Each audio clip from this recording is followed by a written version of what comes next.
Welcome. Hello. Here at Deep Talk With. Super happy that you all are here and also super happy to welcome Elliot today here with us, with whom we will talk about in a minute about mental health in our brain and how these two things connect to each other. But before we start, I would like to give just a little introduction to Deep Talk With in general, because I think a few of you haven't been in touch with it yet and you might want to join the upcoming events. So I just want to, share quickly what this whole thing is about and who I am and what I'm doing here.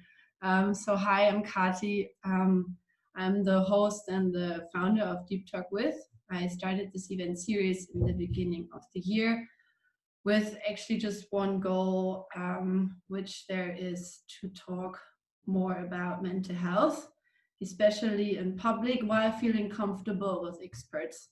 And why do I do this? Because I think we don't do this enough yet.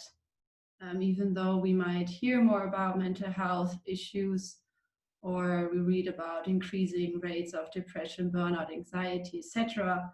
We might know people in our inner circle suffering from mental illnesses or facing mental challenges. We might have our own crisis behind us, or we are maybe just in the middle of it. But even though, these topics are so present in our real life, apparently in our society, due to stigma, we have kind of a resistance to talk about them openly. And the stigma was something I also suffered from, especially last year when I had my own personal crisis, a burnout, and I could feel on my, I could feel how heavy stigma actually weighs on one's shoulders, especially when you suffer from, or when you're facing a mental challenge. And I had to think also about all the other people facing these challenges. I mean, I was talking to my friends, and I realized everybody is kind of having these little or bigger crises, but apparently we still have problems to talk openly about it because there's so much shame and so much shame of being perceived as too emotional or weak if we talk about things which are related to emotions, fears, uncertainties, or any other uncomfortable topic. And when I realized this and also experienced it myself, how heavy this is for someone, I decided that I would really like to change something about it. And that I don't want to accept it, and that I actually think that we should talk as openly about mental health as we do it about physical health, because they're equally valuable for our overall health. So why is there still such an imbalance? And so in the end of last year, when I got back my energy, I then decided to start building a community, because I was looking for one while I was in my crisis last year, and I had to realize that there are not many yet, which first surprised me, but then also shocked me. And I wanted to change this and contribute myself to a better society, even though it's small. And so here we are.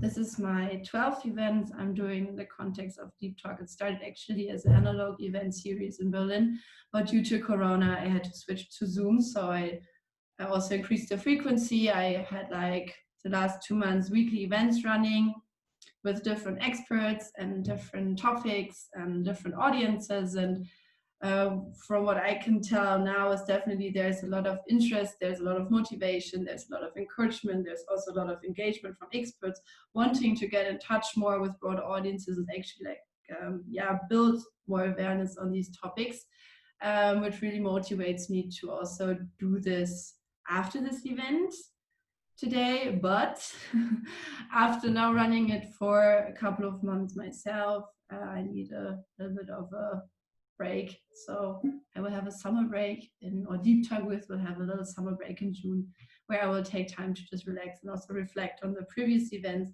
and then get back with new events starting from July.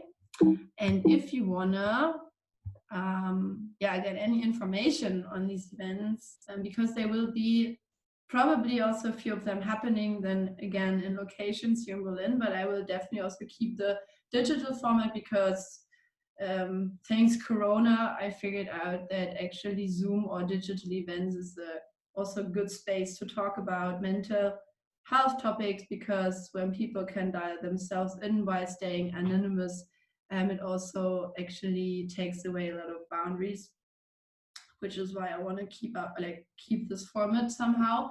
Probably not weekly, but there will be definitely community events digitally, but also analog, coming up from July. So in case you're interested on following, just follow Deep Talk on Instagram, Facebook, or on YouTube, where you can also find the previous Deep Talks which have happened so far. And yeah, I guess that's so far from my side.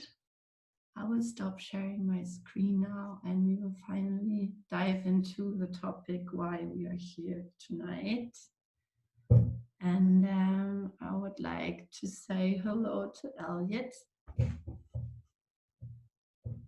Hi.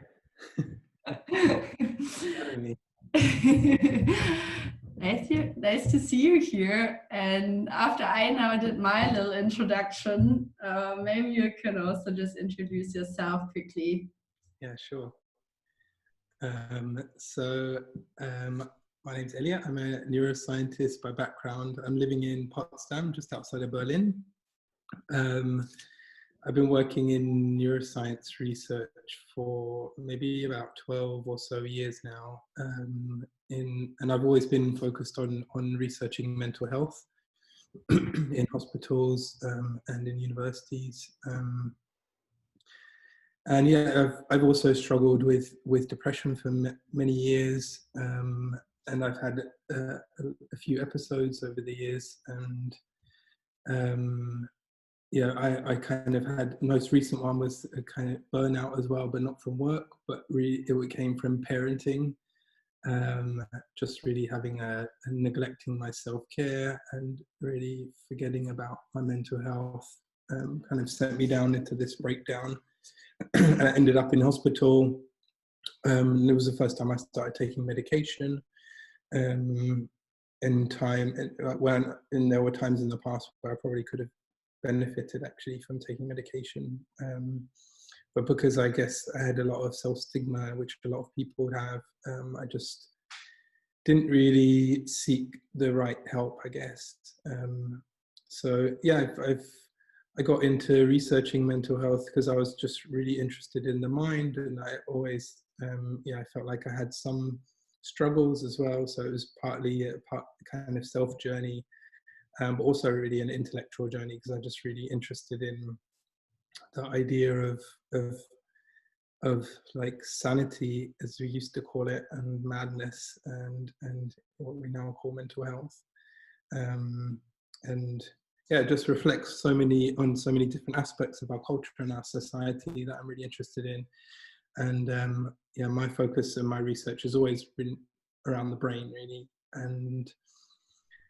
And yeah, so now I've started to get more involved in, I guess I've started to be a lot more open, I guess, about my own mental health problems too.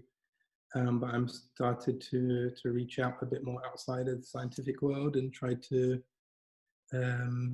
use my knowledge, I guess, that I've gained over the years and my experiences of interacting with people with really severe mental illness to try to raise awareness of mental health and what we can do about it, and try to encourage people to talk about it. So that's really what I'm hoping for today. Yeah. But yeah, like maybe also just to clarify, or like, I mean, neuroscience is such a big field. What are your focus topics? So I guess my there's a subfield in neuroscience called cognitive neuroscience, where I guess, to put it simply, we think about the brain we think about different processes in the brain and how we can kind of figure out how the brain works, and like all the different systems that are involved in the brain. And so in cognitive neuroscience, what I do is a lot of brain imaging, and that involves things like using MRI scanners or EEG, where we record electrical activity, to try to understand mental disorders. Initially, I worked a lot in schizophrenia,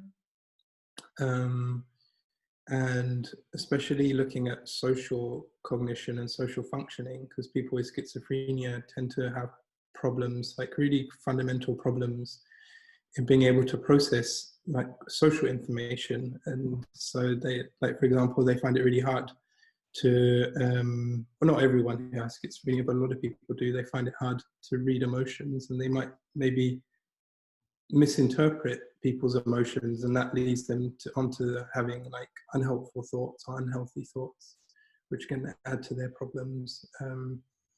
And so I looked a bit at the kind of ways that we could try to improve that in people with schizophrenia, what kind of training we could give them to help improve their social functioning, and also how people learn as well, because like learning is also one component of schizophrenia that is really contributes to a lot of their people's problems. And then I went on to working on depression,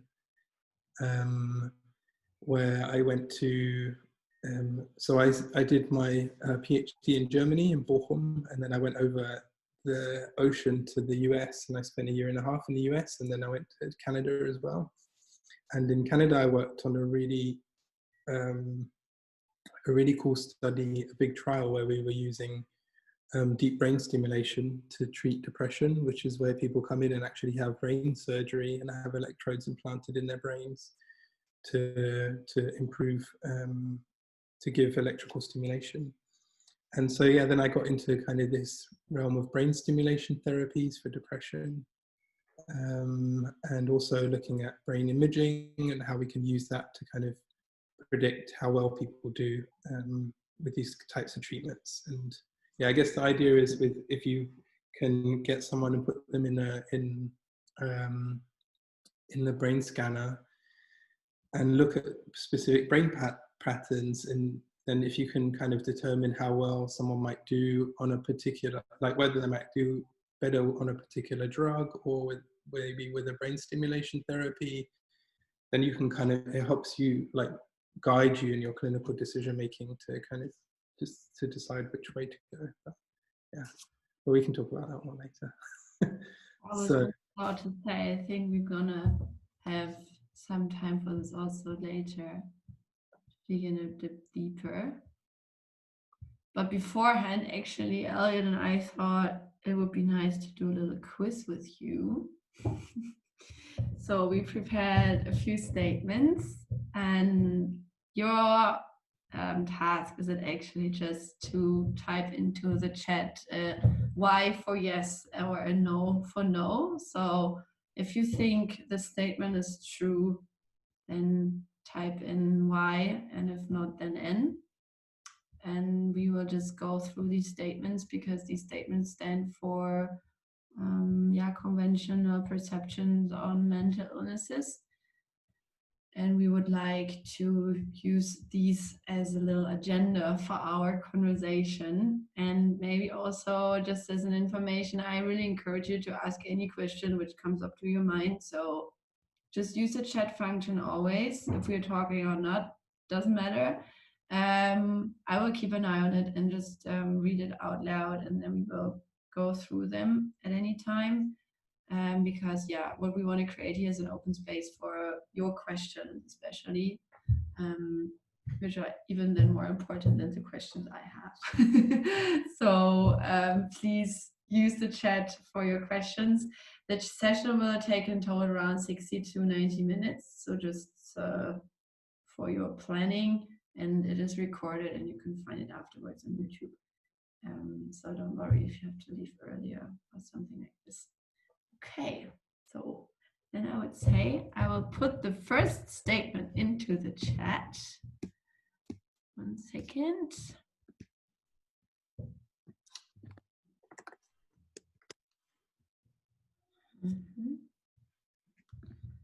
And we start with the first statement. The first statement is: mental health problems like depression and anxiety cause permanent brain damage. Ooh, we got a clear end vibe. Okay. Well. Oh, maybe. There's a maybe. Maybe was no choice. They can. Okay, so it's your turn, Elliot. There are 2 Ys now.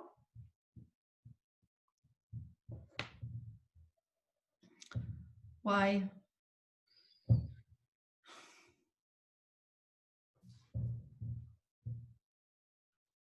Any more answers? 4 Ys. Or is this a lot of N's still?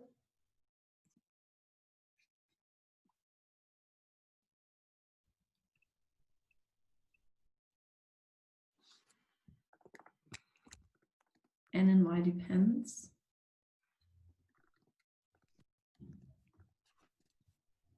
N.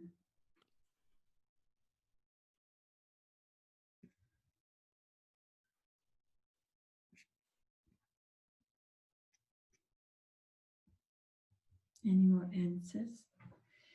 Otherwise, I would pass it over to Elliot now. It's funny because one of the Ys came from my friend Darren, who's also a neuroscientist. Darren. You have the ratio here. Oh, yeah, that's I guess I should have said it can. Yeah, that's cool. Ah, there she is.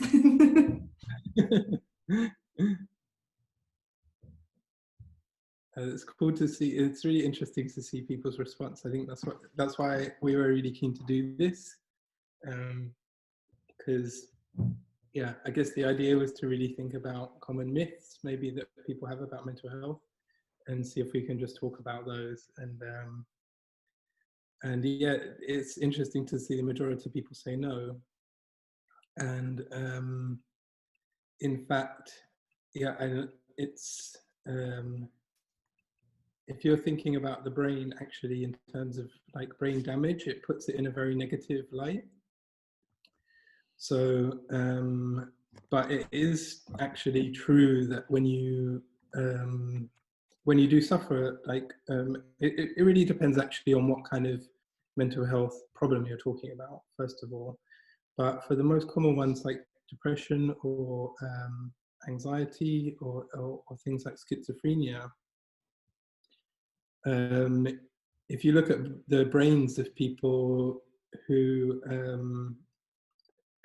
suffer from severe mental health problems, you do see differences, like differences in actually the brain structure. Like for example, in schizophrenia, in depression, one of the most common findings in the neuroimaging research is that an area called the hippocampus is smaller in people with depression. And although you kind of hippocampus is right? Yeah. Hippocampus. Hippocampus.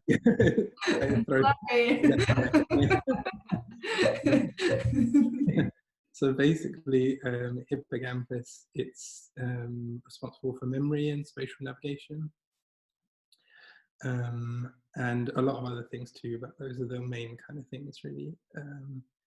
And in depression, it's thought a lot to relate to this process of rumination. And rumination is this one of the like core symptoms or features of depression is where you kind of, is sometimes called like a kind of downward spiral of thoughts, where you start to think about negative things, and then that goes on to another negative thought and another negative thought, and it can sometimes become like something kind of catastrophic, where you start to think once more bad thing might happen to you, and then you might generalize that to like your whole life being ruined, you know, as this small like event as a trigger. But yeah, even though we see like structural changes in the brain, that doesn't necessarily mean we can't recover from mental health problems. So if you ask a cognitive neuroscientist like Darren, then you would say yes, that yeah, you do see irreversible changes in the brain when you look with brain imaging. But if you think from a clinical, like a functional point of view, it gives a bad message, I think, saying, like telling people that that this does cause brain damage and that it's irreversible, because then you kind of lose the hope that you can get better, which I think is a really dangerous idea. And oh, yeah, I see there's a discussion going on. Oh, sorry, I shouldn't be answering your questions. That's cool. Thank you for the support.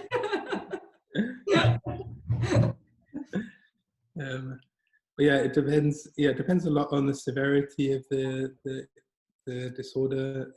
Like one thing, especially in schizophrenia, it's a very like when people have their first episode, you see a drop in their cognition, like their ability to remember stuff, to pay attention, and things like that. And people tend to not return back to their normal like level of cognitive functioning, but they can kind of compensate as well. You know, you can find ways to compensate to make up for this loss of function, and you can find coping strategies to deal with your depression, even if you have permanent brain damages. So yeah. So yeah, maybe we'll move on to the next one.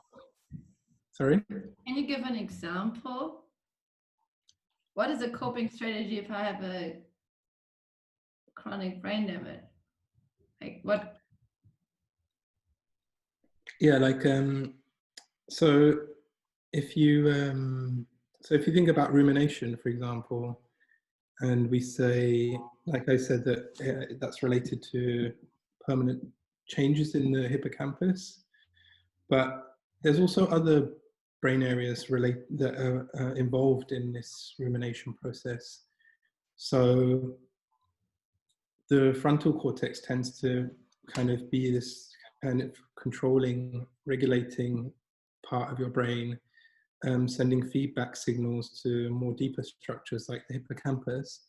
And so by like, if you think in terms of the brain, you can kind of compensate by improving like your frontal cortex function to reduce, like to stop this rumination or to stop this spiraling down. And but then if you look at that in terms of like therapy, like cognitive behavioral therapy would tend to try to target these specific, like it's called cognitive like distortions, where you might generalize or catastrophize smaller events. And by breaking these, by trying to tap into these cognitive distortions, you can kind of manipulate them and try to find alternative ways of thinking about certain negative life events, and thinking about different ways of interpreting them. And so then you can like break this chain of rumination through psychotherapy, things like CBT, and then yeah. So then I can make other parts of my brain stronger in order to compensate with the like weakness of another one. Basically, yeah. That sounds pretty hopeful. Better than it's not possible. Yeah. At all. Yeah. Yeah, I've seen people. I used to work in a brain injury rehab center where people had really extreme accidents.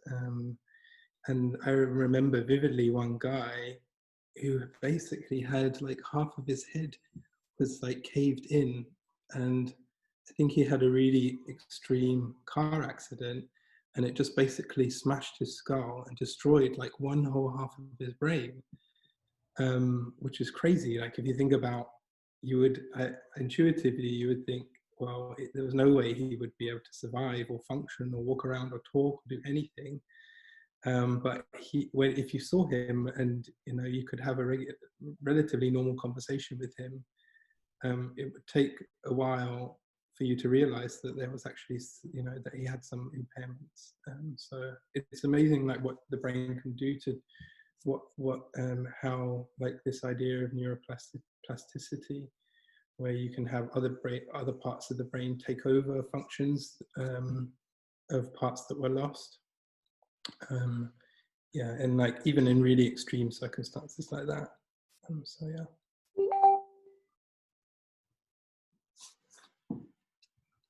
Is there a question, Darren? Or was this just? Oh no, I think this wasn't on purpose.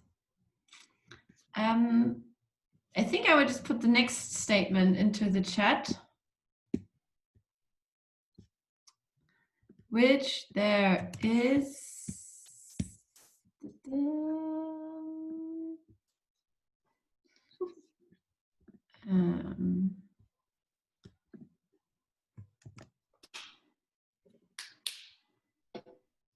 People with mental health problems can snap out of it if they try hard enough. Please give your answer now.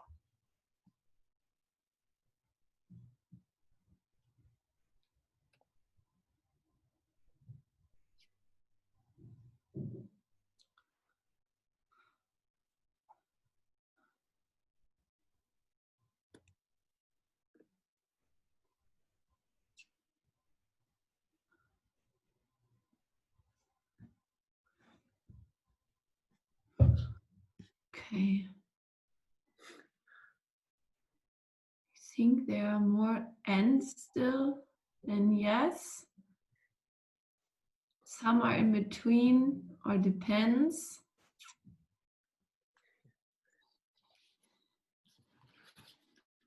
Yeah, it's like more ends to me. Are you counting? No, I told you, I'm really bad at counting. I won't get into this embarrassing position right now.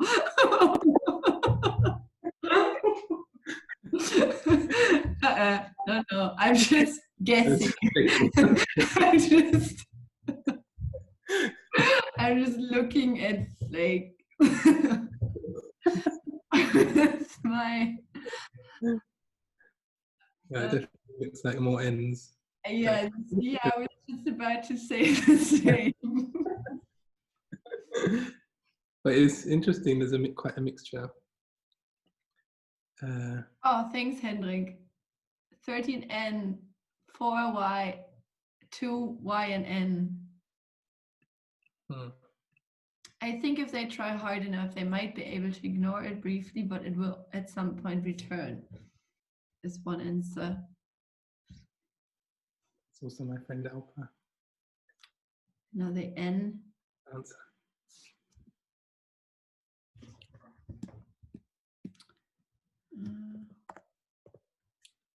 I guess there's not really, and there isn't really.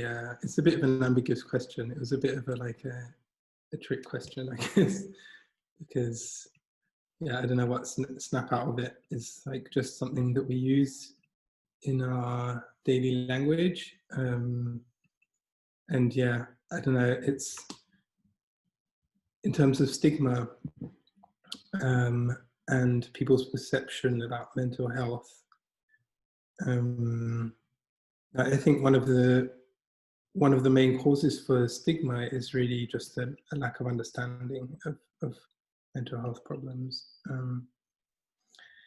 And yeah, like common uses of the words like, oh, I'm feeling a bit depressed today, or I'm a bit OCD, or this is a bit schizophrenic.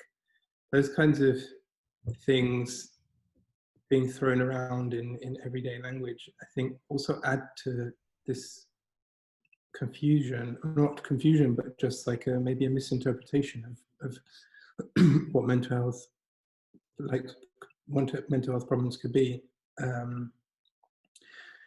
And yeah, I guess it really depends. The same answer to everything. But I think it's a really good, I was just curious to see how many people actually thought, yes, like, you know, that if you're a bit depressed, like if you think that you're a bit depressed and you're just lazy and you're sitting on the couch and you should just get your ass up and go outside and go for a run and then you'll be fine. I think that kind of attitude is something that feeds the stigma. So yeah, I don't know, this is more of a general discussion point, I think. We have a few more answers. So Ariana says maybe not snap, it's a long process. And Katharina says they can try to live with it. Raphael, are we talking clinical are we talking about clinical treatment? And David says, I wrote yes, as I personally attempt to shift my focus when I'm feeling negative feelings to something that I'm grateful for. It's just a question, is this like when we define mental health problems as like moods or low times, or as like something? Yeah, I think if I could just jump to actually one of the questions we had planned for later on, which was we were going to ask whether mental disorders and mental well-being are two different things. And yeah, I think they're kind of used, I feel like they're used interchangeably a lot, but also used distinctly a lot. And yeah, this idea of self-stigma that you know, that people with severe mental health disorders or illnesses or diseases, that's not going to happen to me. You know, that's those people over there. I'm not that sick. And those kinds of thoughts that we feed ourselves, I think, is part of this self-stigmatization, which doesn't just come from us, but comes from the society as a whole. I would be inclined to talk about it in terms of a spectrum, where, you know, everyone is prone to suffering from a severe mental illness. If they're exposed to the right circumstances, everyone's got a breaking point, I believe. And I think thinking about it in that way, it makes it much easier for people to think, okay, well, all right, I'm feeling not so good right now, like much worse than I was last month or last year. Maybe I should do something about it.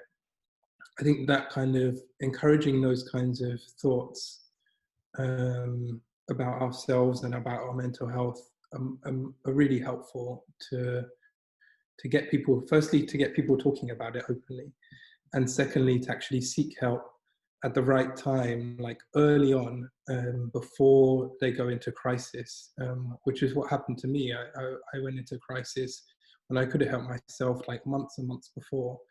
But because I was just too focused on my everyday life and I was kind of thought, I can handle this on my own, you know, it just built up and accumulated and it got worse and worse.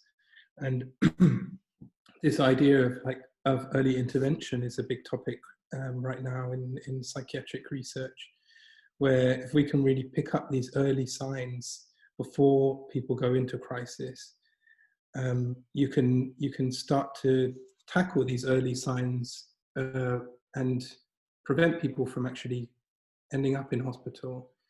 And that can not only benefit the individual by, you know, preventing them from getting into that low state of their health, but also just in terms of the healthcare system.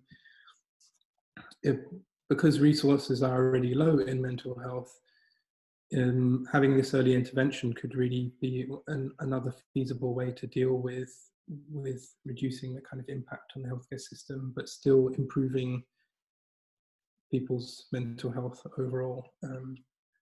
So yeah, that's my my rant. Rant. Got a few more answers here. Josephine says, I think try hard enough is tricky here. Of course, there are possibilities and willingness to get better, but it's certainly not a quick fix, and sometimes anxiety can be cured, but you can still have a beautiful life worth living.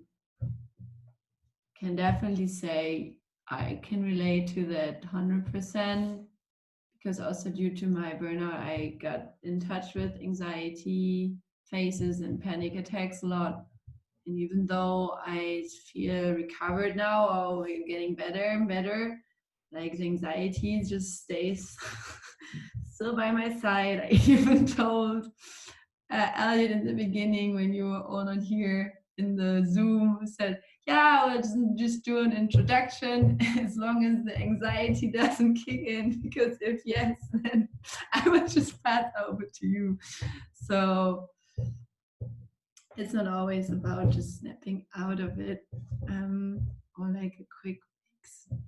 And we got a question. Stress can be an early sign. Definitely. Measure stress. Big question. Yeah, for sure. It's definitely, I mean, it might not even be an early sign, it might be a late sign. Like stress is associated with, like having chronic stress can have so many different impacts on your body in so many different ways. That having chronic stress is, stress is essentially anxiety, and chronic stress is in the psychiatric world, you would say, would be an anxiety disorder. So it's something, if the stress is having an impact on your life, then certainly it can be an early sign that should be something that you could address. Like in the same way that if you started to have a pain in your leg, that could be an early sign for, like, I don't know, something growing there or some kind of other health problem. So if you started experiencing, I guess it's a nice comparison actually, to have, like, pain is really essentially a way of your body telling you that something's going wrong and that you need to do something about it. And experiencing stress is pretty much, I would say, is comparable in the way that it's something that's bad for you and your body. If you feel like it's something that you're thinking about and that you're worrying about, then it's likely that you're too stressed. We do need a little bit of stress to help us perform, but it's I think I would say there's many more people that are more stressed than they think, and yeah. Darren just shared that black dog video might be good to share. Yeah, it's a good one. Have you heard about the black dog? I can try and find it. I just thought it was from earlier in the conversation. We were talking about, well, if I have this sort of permanent damage, or maybe I get over it, but then I still am more susceptible to it. I really like, there's this YouTube video of representing, it's about depression, but representing depression as this black dog that the owner sort of eventually learns to train. So it's still there, but through coping strategies or various treatment options, maybe you learn how to live with your depression or susceptibility to depression or susceptibility to anxiety. So it's no longer controlling you, but you are in control of the situation. So anyways, I can try and find it. Yeah, that would be awesome. We also got another comment. I'm missing some background information. How does one develop a mental illness? Is it something that is being developed over time? Can you please share some studies on the evolution of mental illness. I think this question will be answered with another statement we have later. Do you know what I mean, Elliot? Like the one where it's about, I don't want to spoiler, but I will. Yeah, no.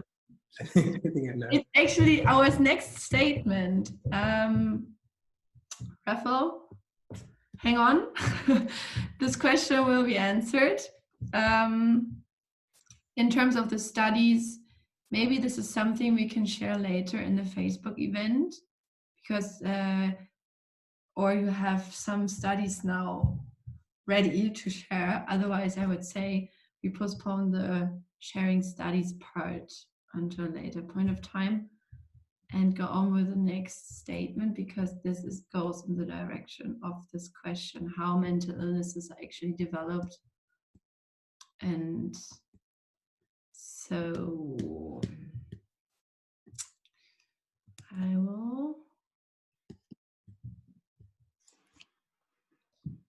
will share the next statement, and you give me your, or you give us a yes or no. Let's go. Mental illness is a product of modern society.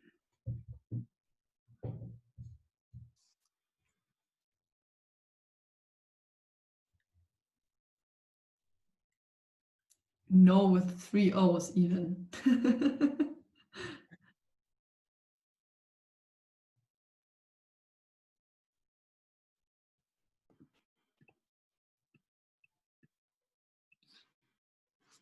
So for now, more no's than yes. Second tell. Yes and no. Another yes and no. Yes. Certainly made it worse, so yes. Can be a contributing factor. Yes and no. Still more no's than yes, I'd say, from my guessing point of view. I'm not gonna start counting. Just say. Yeah, it's cool to see. It's quite a mixture. Yeah. I guess this is quite another quite ambiguous question, but yeah, I feel like there's a common narrative going around lately. I kind of talked about it a bit yesterday, and let's talk about this idea of digital hygiene, that might be a product of society, like social media, overload of information, things like that from our modern world that might be contributing or adding or even creating new mental health problems.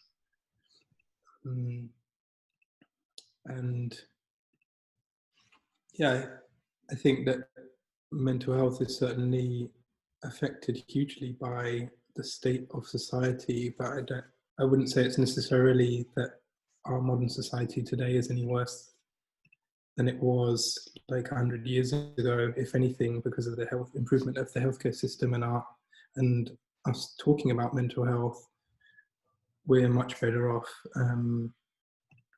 But what was it really interesting for me when I was looking at schizophrenia was how integrated culture and society was into people's into the like manifestation of people's symptoms. In schizophrenia, the core symptom, or two of the core symptoms, are delusions and hallucinations, and delusions are just essentially very strong beliefs that are resistant to change, and these can really be about it could be about anything.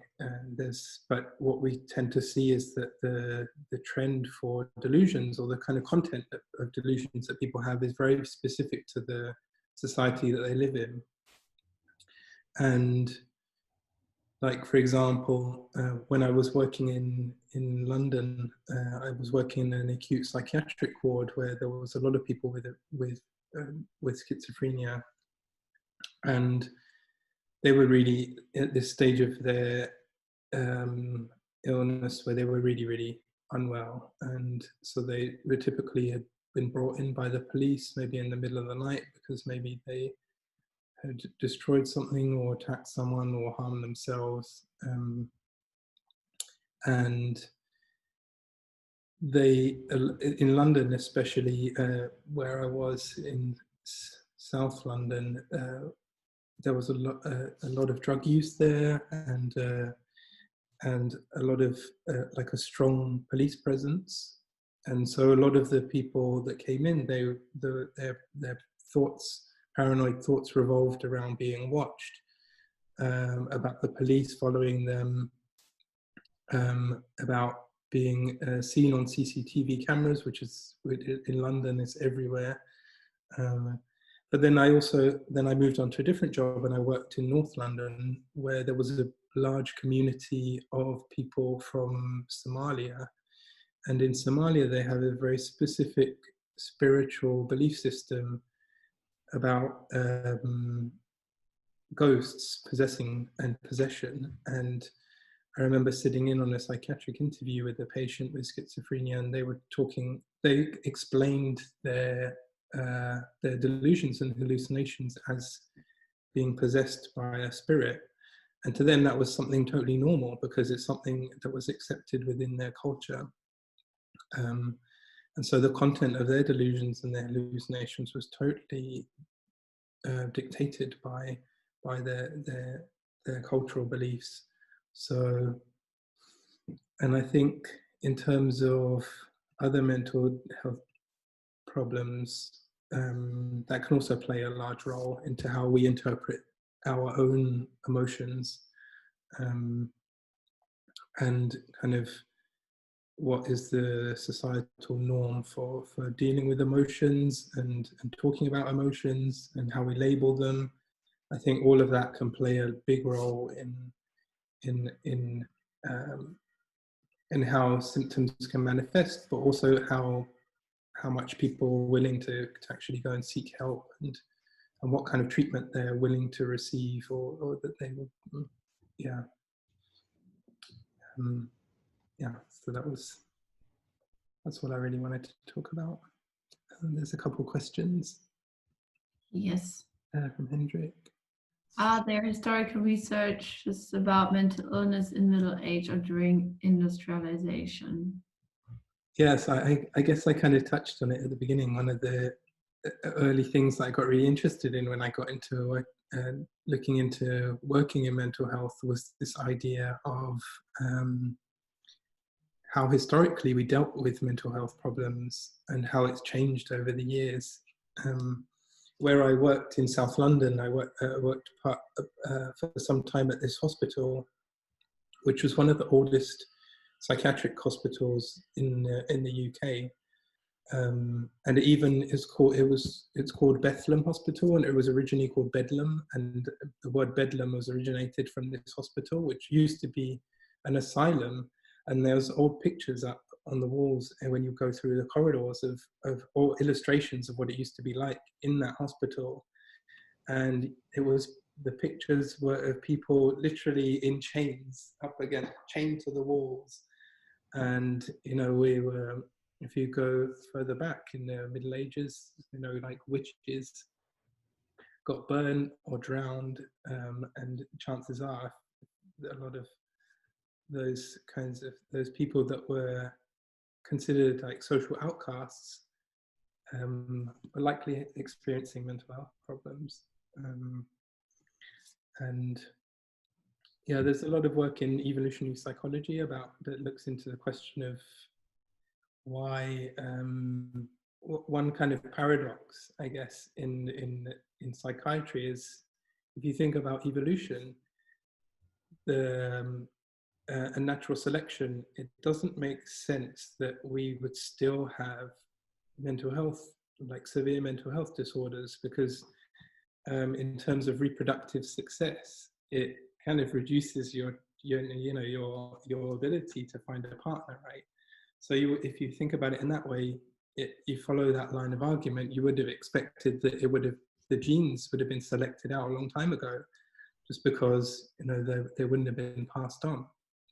And one theory in evolutionary psychology, at least related to schizophrenia, is looks to shamanic cultures, which are still around in some indigenous tribes, where the kind of social hierarchy is that you have the shaman in the village or within the society or the tribe, who is like essentially the leader of the group. And within the shamanic culture, the shamans tend to have to kind of be initiated as a shaman. A lot of cultures, the shamans would experience these kinds of visions. Like they might say that, you know, a certain spirit visited them in their dream, or they were sitting by the fire and someone came and told them that they should be like the leader, or, you know, you hear these kinds of stories. And so one idea is that these might be similar to hallucinations that people with psychosis might be experiencing, or what we call psychosis, be experiencing. And so within those shamanic cultures, the shamans were the ones who had many wives, who had many babies, and then the idea is this is the way that how the genes got passed down. So yeah, there's a lot of interesting theories about it, and it's really difficult to really get a clear picture, because the way that we define mental health is always changing so quickly. Like even if you go back 20, 30, 40 years, a lot of the mental health diagnoses that we know today were totally different or not even known. And they're still changing all the time. And our conceptualization of mental health is changing all the time. So yeah, it's really difficult to say, you know, what we know to be depression now, you know, it wouldn't have been called depression like 100, 200 years ago. So, and yeah. Yeah, I carry on, but I probably should move on, I guess. Oh, I think this was a good answer. There's another question. Do we have a subfield for mental health and its effects on body physiology?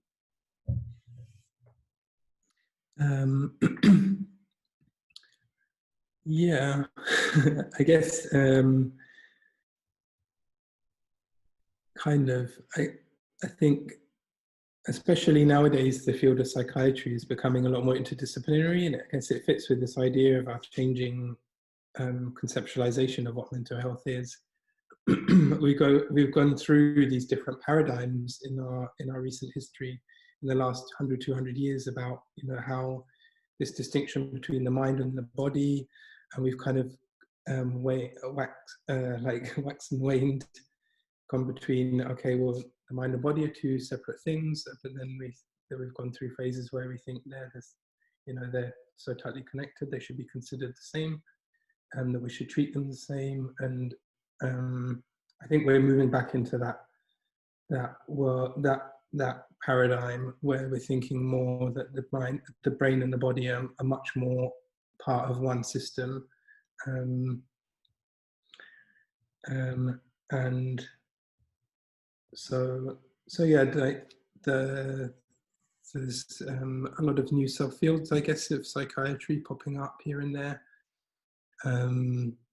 Like there's new fields of research popping up, like looking at the gut-brain interaction, for example, is something new and it's been getting a lot of attention. And yeah, so I guess it's something that's been evolving over many different years. This idea of whether the brain is really and mental health and the mind is part of the body, or if it's something external. So Rafa added, like I was referring more to ANS. Oh. What is ANS? I don't know what this is. and then added again sympathetic, parasympathetic activity. Yeah, that's also, I guess, it's the more research we're doing, I guess, the more we're realizing how much integrated the two systems are as well.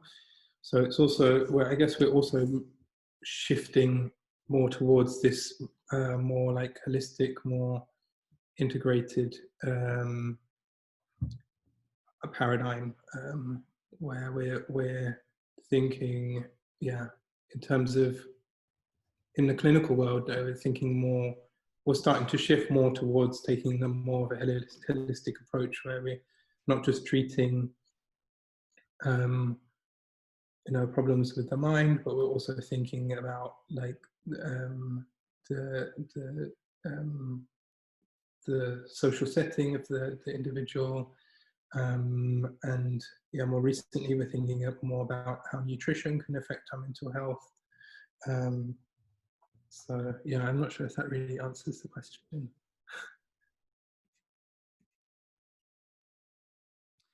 We will just move on to the next one, and then Rafael can say if this answered the question. Ariana asked, what proof do we have that these spiritual experiences are not true, especially considering the notion that people who take these shamanic journeys experience the same thing? Can many people hallucinate the same thing at once? Excuse typo, sorry for reading them out loud. I didn't read this, but I feel spirituality and neuroscience have been seeing huge overlaps. Yeah, I guess I guess the difference between spirituality and science is really science is like the best way to look at science, I think, is really to think about it as a method rather than like a belief system or a school of thought. Like science that is really just trying to I think it's really just the best way that we have, the best method we have to really try to come to a universal, objective truth about the natural world. And yeah, so I think that's what's different about spirituality and neuroscience. I don't want to offend anyone, but yeah, I think it's a great question of philosophically, and this idea of people having shared experiences together is a really cool thing to think about and really cool thing to investigate, also in scientific terms, and something that I've also worked on, which you can think about. You can put that also in the neuroscience context. Like there's studies where you can put people in brain scanners at the same time and get them to kind of cooperate, and you can even see like synchronization of brain activity between people, almost like a kind of, you could call it like a telepathy, I guess. But actually you can really see this physically happening in the brain. And yeah, I think a lot of these a lot. I think the neuroscience is also changing a lot, and a lot of fields of research that in the past were considered, which like kind of hardcore scientists would never touch, because they kind of would stick their nose up at it and say, well, that's not real science. Now people are starting to really think about it, to legitimize neuroscientific research into spirituality, into belief, and into consciousness. All of these kinds of fields, which like hardcore neuroscientists wouldn't have touched like 20, 30 years ago, is becoming more accepted as something that, we can really look into these phenomena, of human nature, in a scientific way. And yeah, so there's a lot of cool stuff, a lot of cool neuroscience research being done with meditation, and yeah, like for example, if you stick a Buddhist monk in a scanner and you get them to meditate, you'll see a completely different activity, a brain pattern that you would if you put someone in there who hasn't practiced meditation before. And so, yeah, it's just an example. Maybe we'll move on to the next one. Yes, let's do this. The next statement is, oh, that's one of my favorites.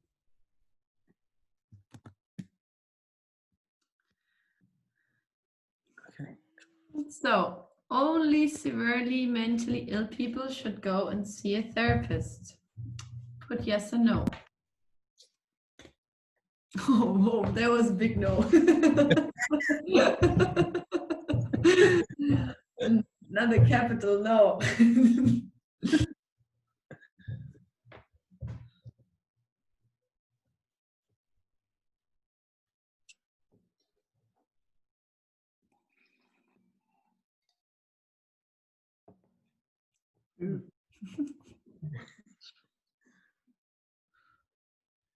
Wow, that's pretty clear. Yeah. That's good. Well, there's nothing more to be said about that then. Okay, then next. Okay, move on to the next one. Awesome. And I Um, totally agree. Yes, everyone should see a therapist. but actually, the problem is that there's just not enough therapists out there. Yeah, that's actually a big problem. Yeah, so actually, you could maybe it'd be good to say yes, because the healthcare system right now just couldn't handle it if everyone. Actually, like this paper you shared from the UN, yeah, like the about the mental health policy. They put together some stats and it said like there are not even one mental health expert on 10,000 people in the world, which is insane. Yeah, that's crazy. Like I think there's fundamental problems within the system, within medical training. It's one of the least like attractive specialities in medicine. I don't know why that is. Because yeah, it's not like you're still paid relatively well, I think, as a psychiatrist. Yeah.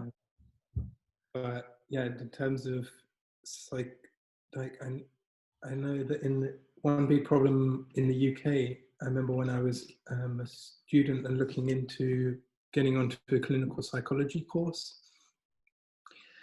I think it's similar in Germany maybe, but it's hugely in demand and there's way more people applying for spots than there are available. And so that's already like one fundamental like ground level problem, that there's just not enough opportunity for training to become a clinical psychologist. One way that the UK government tried to deal with that back when I was living in London was to try to roll out like fast track like training courses for people who didn't have thorough like training in clinical psychology. And what's quite nice about some of the newer methods of psychological therapy like CBT is that they're very systematic and very like almost kind of universal compared to older styles like psychoanalysis, where it's much more individualized. So you can kind of take a relatively standard template and it fits. You can fit it to a lot more people. So then in terms of the training, you can easily train a lot of people with some basic skills and get them to apply them to, and kind of deal with it that way. And now there's this whole movement in digital health which is going to be a big help, I think, on the health, reducing the burden on the healthcare system. And one really cool thing about digital health is that it deals really well with this issue of self-stigma, where, because people tend to self-stigmatize and kind of don't take their mental health issues as seriously as they should, or are afraid of actually going to a stranger and telling them that they have a mental health problem. Picking up a phone and downloading an app gets over so many of these barriers immediately. So I think this movement in digital health is going to be a huge benefit for especially for the mental health world, to deal with that. Yeah. So I think it also is like a lot about awareness on that topic. Like it also just starts with telling people your mental health is also part of your health and therefore also part of your responsibility. So while going to the gym and working on your apps, it's also nice to work on your mental health or just work on your mental strength, whatever. But I think I think it's again the Nordics. I don't know which country it was, like introducing a new subject for schools, just psychology, where I'm like, yay, yay. That's a good idea to start with too. So yeah, and Dory in the chat also said to find the right therapist is hell. It is. Yeah, I've definitely experienced that. It's, yeah. It's like in when I was living in Canada, I had such a difficult time to find someone, and yeah, when you're in a state of depression where the core of your mental health problem is like a lack of motivation, and it just multiplies the effort by 100 or more times to do anything. And then when you have to kind of navigate this system that is completely opaque and I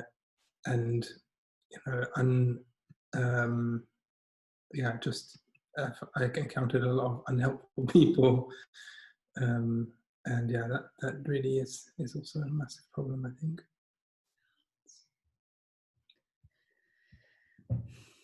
Shall we move on to the next one? Yeah. Okay. The next one is, you can be born with a mental illness. Give your answer now. Didn't that relate to the question before from someone?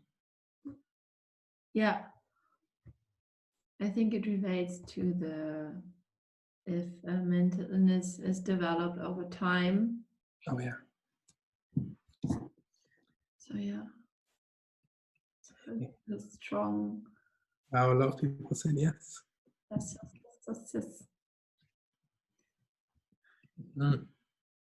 Interesting.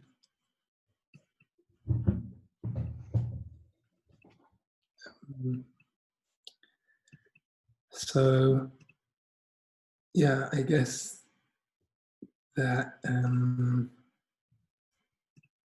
a lot of mental illnesses typically don't get picked up until later on in life, and I think that's for a number of reasons. And one basic reason is that a baby is not able to really express or how their thoughts or their feelings, and another big reason is also that mental illness isn't just caused by our genes, but it's also caused by our environments. And my therapist gave me a really nice analogy one time, where she drew. I wish I had a picture, but so she drew like a bar chart, and then she drew a bar and said, "Well, this is the kind of stress or risk that some people might start with when they're born, and that risk might be related to certain things, or related to genes, but also to certain things that happened when the child was still in the womb. And you could have, like, stress, drug use, and things like that can then have effect on the developing baby, which can then later on act as a risk factor to a mental illness. And then she went on to say, well, this is what some people start off with, and then you're born, and then you go through life, and you might experience some traumatic events, or maybe not. You might have a loving family, or maybe you're neglected, and then you kind of get these rocks that get put onto your little bar,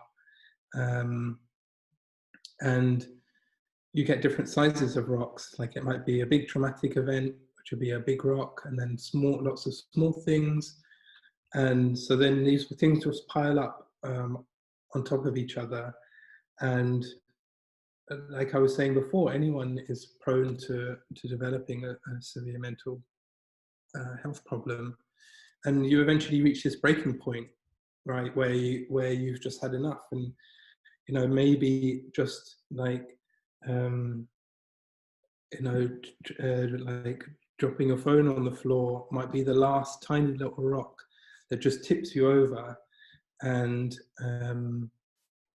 so, yeah, I think it's just quite a nice analogy to think about, that we all start off with these different levels of risk, and then we go through our lives and we experience different things within our environment. And you can see this in terms of brain development as well, like traumatic events, like child abuse, neglect. They can have massive impacts on the actual physiological development of the brain, on the brain structure and the brain function.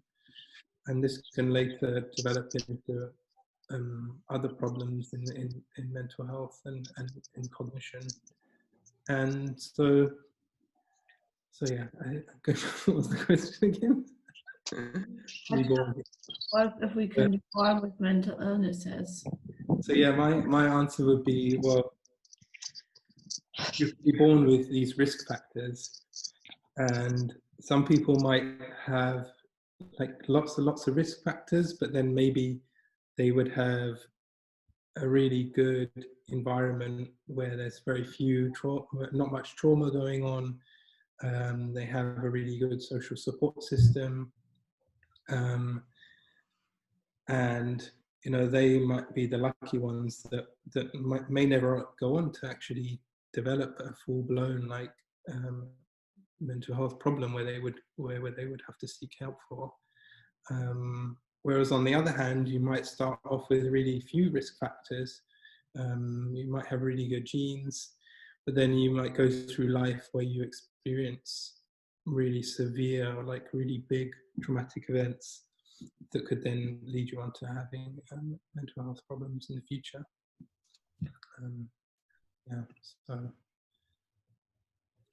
But my question now is, so if I can pile these blocks up, as you just said, can I also decrease them somehow?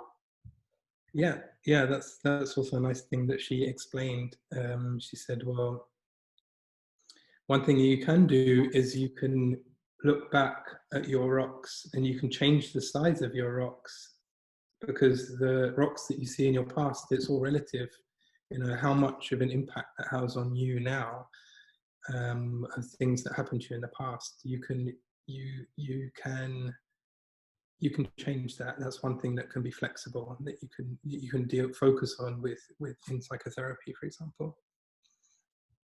So change the heaviness of the rocks with like my perception of them, how they affect me.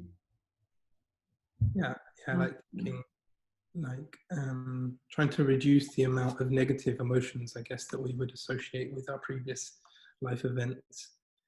So yeah. Here was a question: hormonal changes. Yeah, I guess it fits with the same idea that yeah, everyone has, I guess, there are different, as in adults, you can certainly see differences in kind of baseline hormone levels.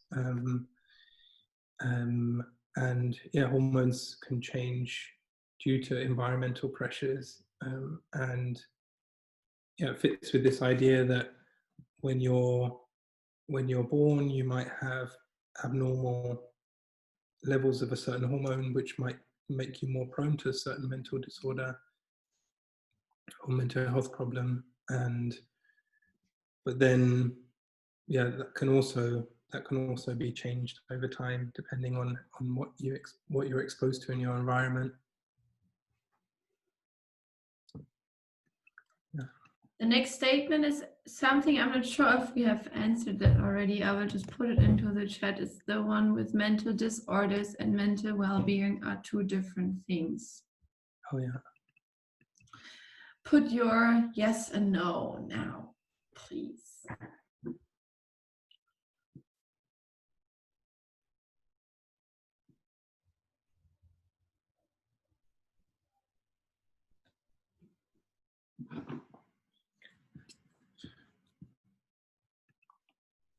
I'd be curious actually if anyone would be willing to write why they think, why they think they might be different. Yes. Maybe we can use those as a discussion point. Oh, there are a few no's. Mm.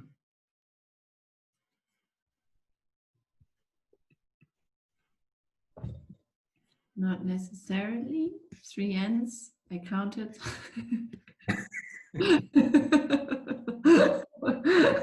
3 is easy.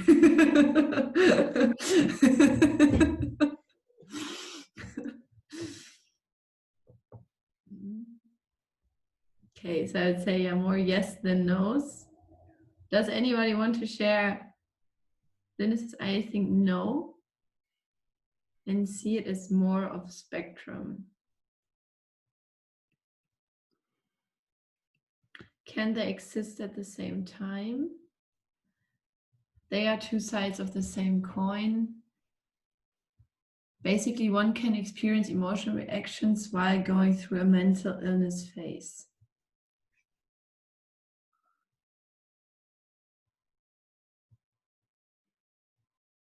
That's good.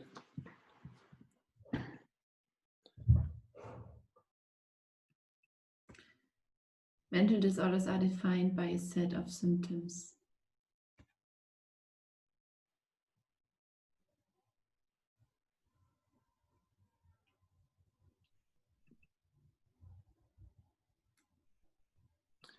Yeah, I think it's a really interesting question because it's also a big topic of discussion, like a continuous topic of discussion. I think, well,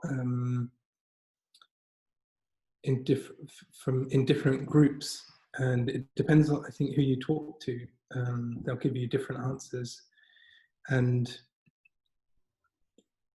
there's several different factors I think that play into the role of how we label mental health, and one comes from our perception as in society and how we deal with stigma and labeling. And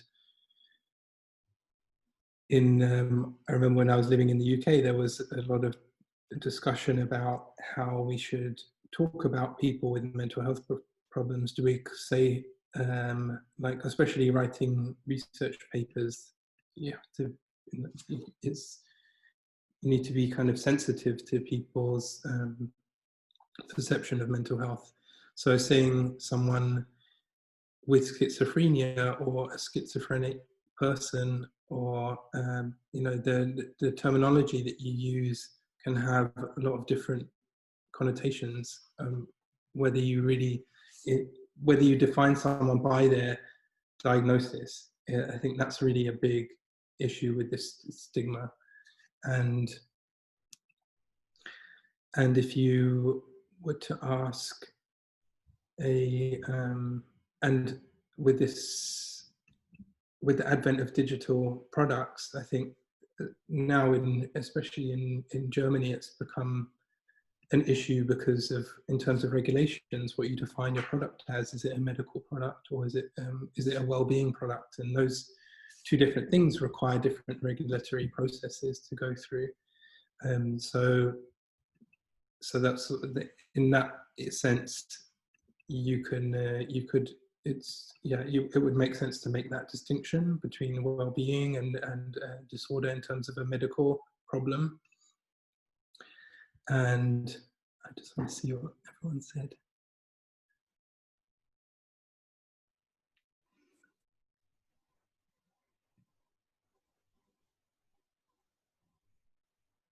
Yeah, so, and yeah, the point that Alba brought up is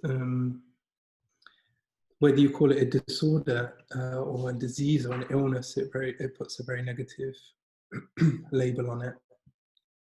And that also feeds into this self-stigmatization and the idea that something is wrong with you and it's something that you wouldn't want, and that makes people, I guess, that would make you tend to not want to label yourself as having a disease or a disorder or disability. But from a psychiatrist's point of view, where they are primarily interested in trying to think about your functioning, your level of functioning, then the words like disorder are actually relevant to the way that they're thinking about the problem. So when a psychiatrist goes through the process of diagnosis, the kind of red line, I guess, that they follow is, well, how well is this person actually functioning in their day-to-day life? And if they are doing relatively well, if they've got a good group of friends, if they've managing to keep their job, if they're sleeping well at night, if they're eating well, if these kinds of functional measures are really what can make the difference between whether a psychiatrist will decide to give someone treatment or not. And so yeah, I think it really depends on who you ask. And if you ask me, someone who wants to try to reduce stigma and someone who wants to try to encourage people to talk about it and to seek help and to recognize these early signs, I would be inclined to say, well, it's all the same thing, like I said before already, everyone is prone to developing mental health problems, and everyone has the right and can be justified to go and see a therapist, and should not be afraid to do that, and it should not be they shouldn't still see it as a weakness or as a disability. Yeah. So that would be my answer. Let's see this. A few more comments.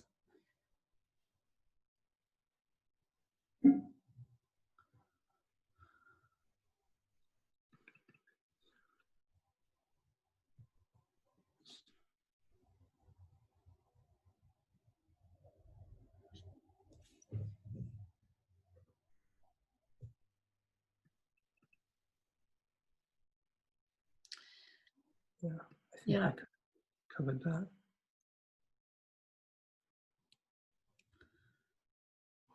Yeah. Do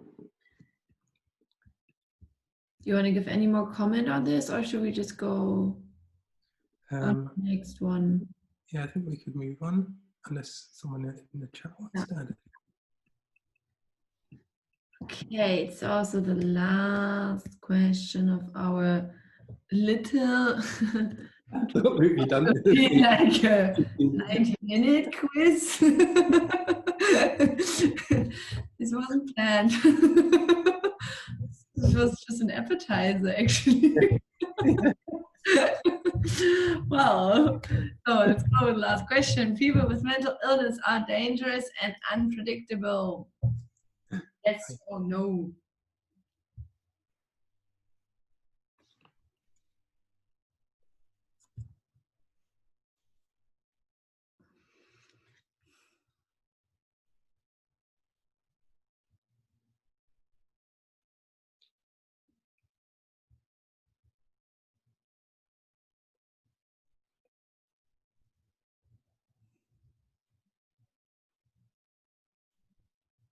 I'm guessing we have. Got a good mixture here. Yeah. I think with this crowd, especially for people that are joined to talk about mental health, they're probably relatively pro mental health and would say no. Yeah, I would say it's mixed. Mm. Yeah, if you look at the statistics, there's certainly, it's very clear that people, if you look across the board, that people are much more likely, like way more likely, to harm themselves than to harm other people.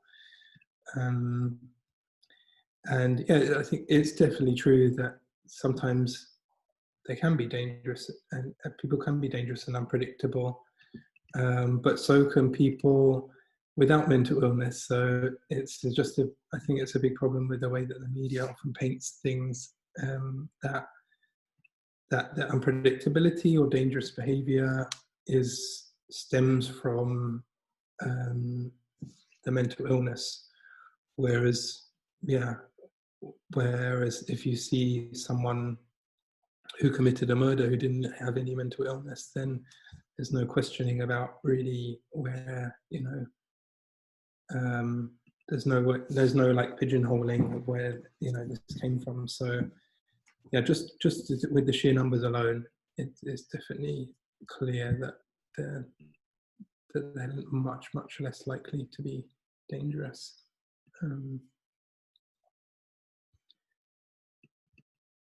Yeah, I don't know what more to say about that. I just wanted, that was more of a...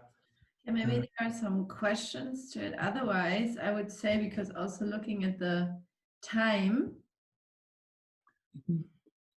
and we also had a few more topics you wanted to touch tonight, we kind of move on from our little starting off quiz now up to the main part for the next 6 minutes.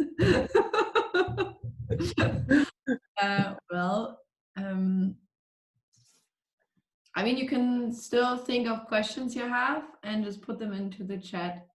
Yeah, maybe that's nicer, just to have the participants guide the discussion.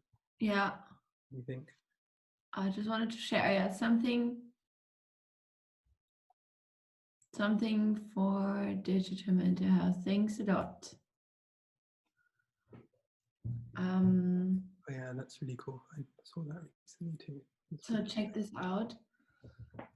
And we go on with a topic which is coming back to like mental health and our brain. What does happen to our brain during situations such as COVID-19, social isolation? How does it affect it?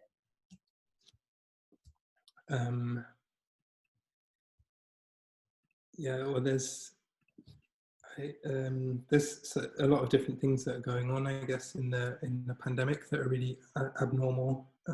One is this loneliness, I guess, is being talked about a lot, and a lot of people are dealing with. And if you look at the research, basically loneliness has a negative impact on every single aspect of your health, like your immunity, your brain health, your psychological health, everything really.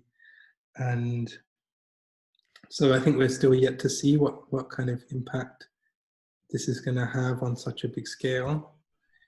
And it really opens up the door to really talking about mental health more, and thinking about how we can actually deal with these problems when they start really coming up and we start seeing them more predominantly. And one area that research that I've been working in, as I've been dealing a lot with, is hormone called oxytocin. The other one. You know the one. It's just like my term for this, because I also obviously don't know like the real terms. I just call it the cuddle one. Yeah. that pretty much sums it up. So yeah, basically, cuddles are good, and they reduce stress, and yeah, that's what neuroscience says. That So by talking about like you just said like, yeah, loneliness is basically affecting us negatively in any kind of way, but is it like loneliness like basically being distant from people or feeling distant from people? Because I guess there's also like big difference, right? Definitely, yeah, for sure. Yeah, especially with social media these days, to have like, there's a lot of research showing that the size of your social network can have an impact on, like, there was a really pioneering study done where they looked at apes' brains, and they looked at the size of the frontal cortex, and they found that the size of, within this colony of primates, the size of the frontal cortex directly related to the size of their social network. And that kind of sparked this whole like flood of research related to that, trying to replicate it in humans, and thinking about, especially within the context of social media, you know, how many Facebook friends you have. And one crucial thing about that is that well, it does pay to have more friends, and it does benefit your health to have more social connections, but it doesn't relate to the number of Facebook friends you have. It's really has to be friendships or relationships that are close, where you can share your own personal experiences with, where you can really confide in other people, and only then does it really serve to benefit your brain health. So I guess another thing related to that, like the closeness, I guess, of being in a relationship, also one part of that is affectionate touch. So whenever we see friends, we might hug them, or with our partners, we might be cuddling more. And if we're kind of now being deprived more of affectionate touch, this reduces the amount of oxytocin that we're producing, because we know that cuddling and touching increases oxytocin. And we know that also that oxytocin can help to buffer stress by regulating the release of cortisol, the stress hormone. And so by now that we're kind of deprived of affectionate touch, this could be also playing into our having a negative impact on our mental health right now, and our ability to manage our emotions and our stress. So yeah, I think that's another big aspect of this social isolation that maybe we would take for granted previously. And yeah, I've worked a lot I spent a lot of time working in social neuroscience, and trying to understand what goes on in the brain when people interact with each other. And so I'm really a big proponent of that. I'm like very a pro-social brain person, that, you know, social interaction is something that we really need, that we really benefit from. And us as a species, as a human, if you look at brain development, you see clearly that this expansion of the frontal cortex if you look at our ancestors. And this led to the idea of the social brain, and these areas in the prefrontal cortex, how they're responsible largely for a lot of these higher level kind of social functions. And yeah, so a lot of mental health problems, they come with also problems with social functioning, and then it can be like a kind of it can be a vicious like circle, where when you start to develop some early signs of what might later lead on to schizophrenia, people tend to report being relatively socially withdrawn earlier on at school, because people with schizophrenia tend to be diagnosed in their 20s. But most of the time they'll say that they experience some like problems at school or problems with dealing with friends or some abnormal things early on. And so if you start to become socially withdrawn, then you're then that leads to you having a reduction in the number of social interactions that you're having. So then you're losing the opportunities to like develop your social skills.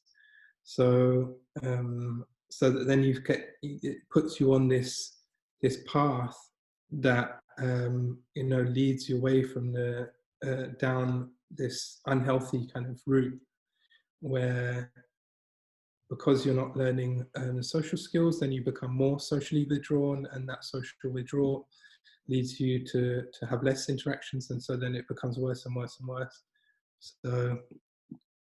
So yeah, like social interaction is a really big part of mental health across the board, like for everything, I think. And yeah, a lot of how we see ourselves is based on how we see other people. Like if you look at neuroscience studies, brain imaging studies, you see if you give people certain tasks in the scanner to do themselves, and then you get them to watch other people doing them, you see a lot of overlap in the brain activity, and like the pain centers in the brain. You can also see those areas light up if you have someone watching someone else experiencing pain, like a kind of like an empathy for pain. And so there's a lot of these social experiences where our model of ourselves are built or are completely dependent on like how we see other people and the interactions we have with other people. So by taking that away, like we've had with this pandemic, especially for such a long time, that if you think that we are, our kind of sense of self and our self-esteem and the kind of foundation that we build our identity upon is based on, our social interaction and our social world, that it could be no wonder that maybe this is starting to like crack, and that there might be, we might start to question our own identity or our own place in the world, and that could lead us to down to having poorer self-esteem, or thinking about ourselves in a more negative way. So yeah, I'm a very much proponent that the social interaction is really, really important. We got a question. Do you think video conference calling goes some way to bridging the gap whilst we're having to social distancing? Yeah, that's a good question. And yeah, I think it certainly does. I think any social interaction is better than none. But at the same time, I was talking yesterday about this idea of Zoom fatigue. I'm sure most people have probably experienced it at some point. And this idea that just having Zoom calls all day, it can be so exhausting. And asking the question of why that is really interesting in terms of psychology, and because it's not so obvious, I think, why this might be so exhausting. One of the reasons, I think, especially for people like me who are introverts, when you're faced with in Zoom, you often have multiple windows open and lots of people, and it's almost like we were talking about it actually earlier before this webinar, that you're kind of like performing essentially in front of your audience when every time you do a Zoom call, and that like performance stress is something that can really cause a lot of exhaustion, that could counteract the kind of beneficial effects that you might get from the social interaction. And yeah, you lose a lot of information as well in doing video calls if the connection cuts out, and also you're only really seeing this part of my body. You're losing a lot of the body language and also the context that I'm in. Like right now, most people can see is just really blank walls behind them. There's no like environmental cues to put the meaning of their social interaction into place. So like having a conversation with a work colleague in the office, you're kind of your mind is already in the work zone. So your ability to process that information might be better than if you were talking to your work colleague like in a completely different environment. And so in one day, maybe you'll spend a lot of your day talking to your work colleagues, and then maybe in the evening you speak to some friends, and then you speak to some family. So you're switching between all these roles, but the setting that you're in is not changing. And so I think that can be really exhausting, because with having to switch our minds without the help of the environment providing us with these cues to be able to switch our roles between, okay, now I'm in employee mode, or now I'm in like parent mode, or now I'm in partner mode, so I think that can really add to this exhaustion of zooming. There's more questions.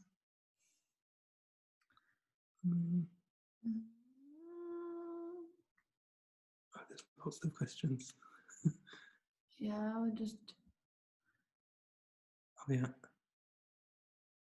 So there's a hint for case study. Oh yeah. Of course, not replace, just some way to relieving the social isolation. Yeah, definitely, it's a relief for sure. And then it's easier to fade into the background or take time out in a real life social situation. Exactly. And I read that Zoom calls trigger much more tension than face-to-face meetings, since we are seeing the facial cues of more people than when we meet in person. Yeah. And as humans are designed to live in tribes, somewhat Darwinian logic here, as such, isolating yourself will most likely shorten your lifespan in the end of the day. I'm teaching 7 to 8-year-olds online, and that is exhausting. I can't imagine how exhausting that is.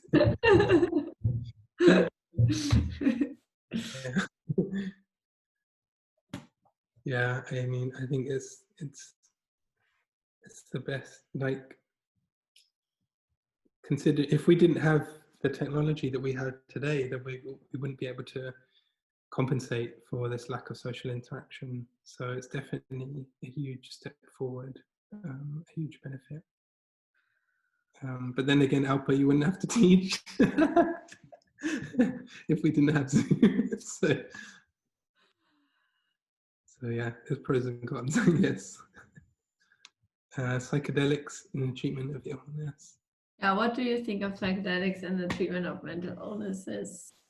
Yeah, it kind of goes back to one point that I kind of touched on earlier about this legitimizing research into spirituality that kind of fits with that new movement where scientists are kind of stepping out of just maybe their comfort zones and looking into these more kind of what is considered maybe more alternative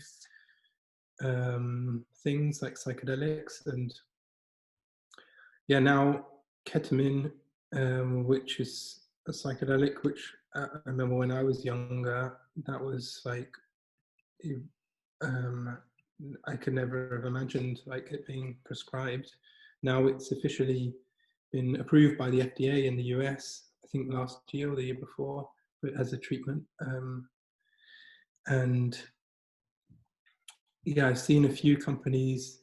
I think David, you've probably also seen some there's one in Berlin which are specifically promoting the use of psychedelics and helping support the research into psychedelics. And another big thing that's really helped this move along is the change in the laws. I think in the US, not that long ago, it was not possible to do research with psychedelics. It was illegal to give people psychedelics in a lab,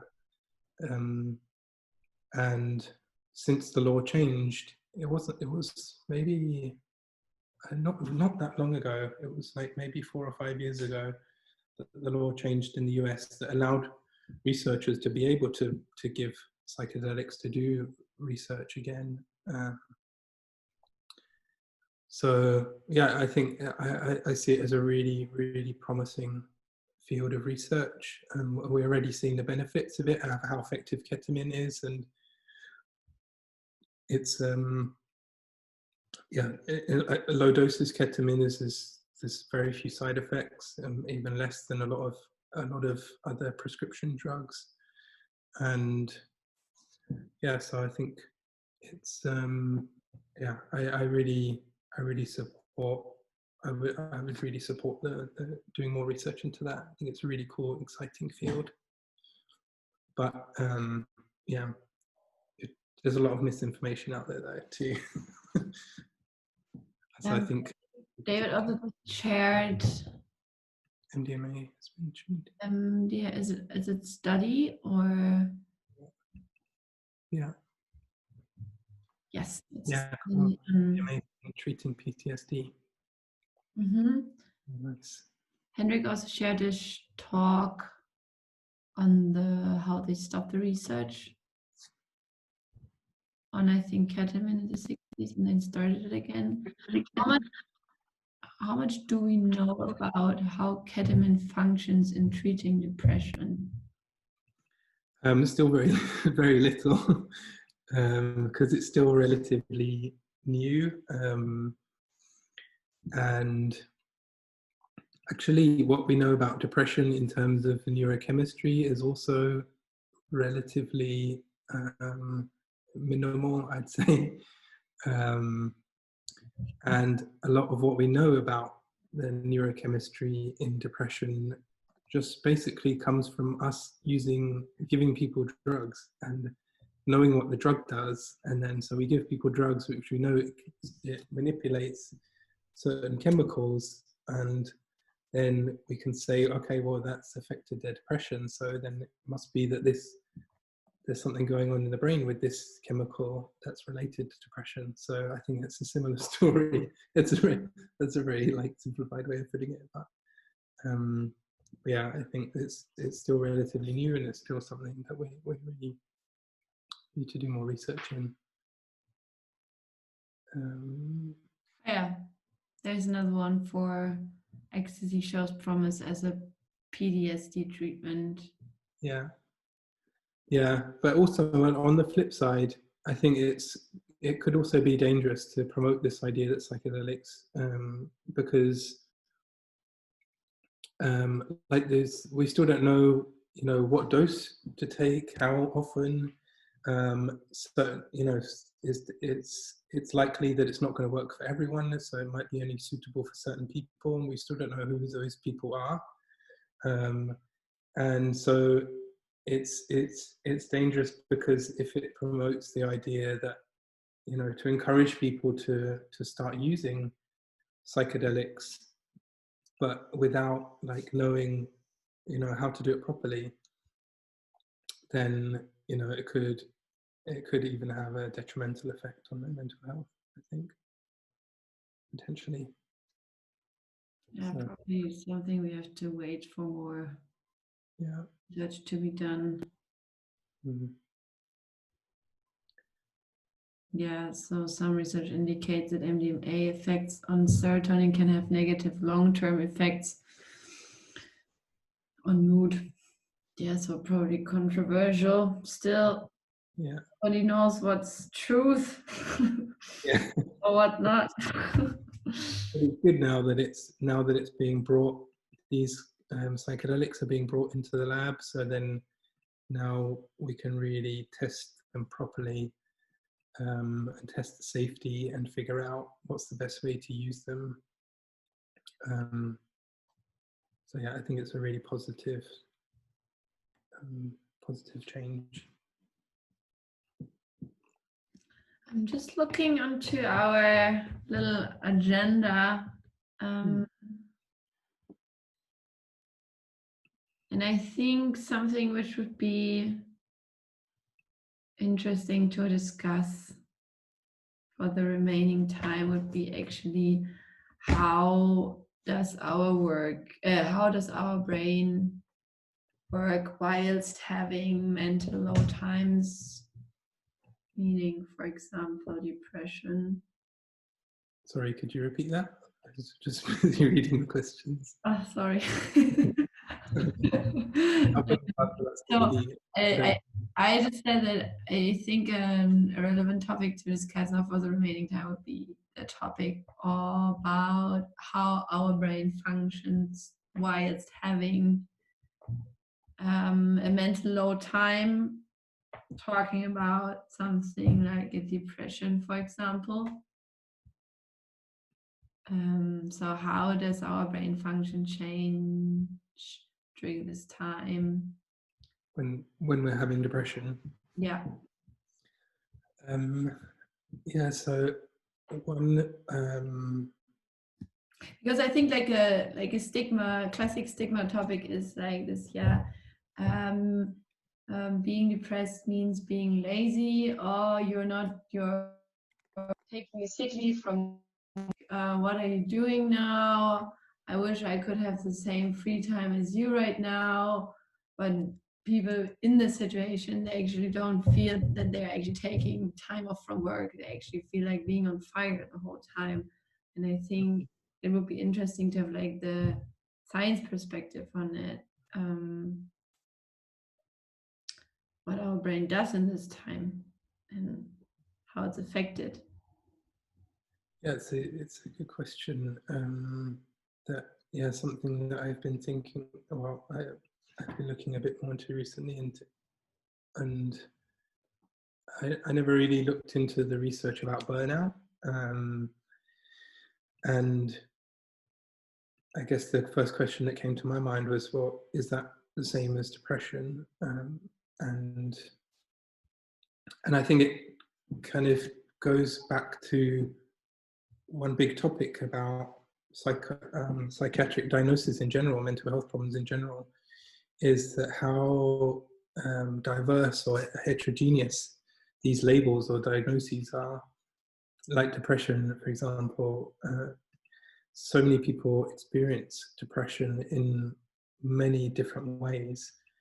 And there's many different treatments for depression as well, and different treatments work for different types of people depending on how they're experiencing the depression. And so if you think about the brain function, you can also think about it in that way, that if you can kind of, you can also categorize like subgroups within like a depression population to say, okay, well, we see maybe one group, we see this specific type of brain activity that would be related to this particular like cluster of symptoms, and then we see another subgroup. So for example, one of the core features of depression is this lack of motivation. It's called anhedonia. And so this in the neuroscience research, that's been related to brain regions that process reward and pleasure, and even related to learning and decision making. And that's a relatively specific network in the brain. And so certain people you see with depression, they might experience very severe anhedonia or lack of motivation. But some people might not necessarily experience that so much. Maybe other people experience like problems with emotion more, where the depression might come more in the form of extreme sadness and hopelessness, and that could be more associated with a different network in the brain, and a network that's related to emotion processing. And so in terms of so now we're kind of moving away from, or we're trying to, I guess, move away from this big umbrella what diagnoses are, and tried to think about mental health problems in functional terms rather than like labeling them with symptoms. So then that just puts it in a more useful frame so that you can provide better treatments, basically. And so if you know, like, for example, you could identify, like, the ideal situation would be that you could put someone in a brain scanner, you could identify certain brain patterns, and then you could look at their levels of motivation. You say, okay, this person is in this, like, Anhedonia subgroup. And we know that these certain drugs or these types of treatments work really well with anhedonia and have been shown to improve anhedonia.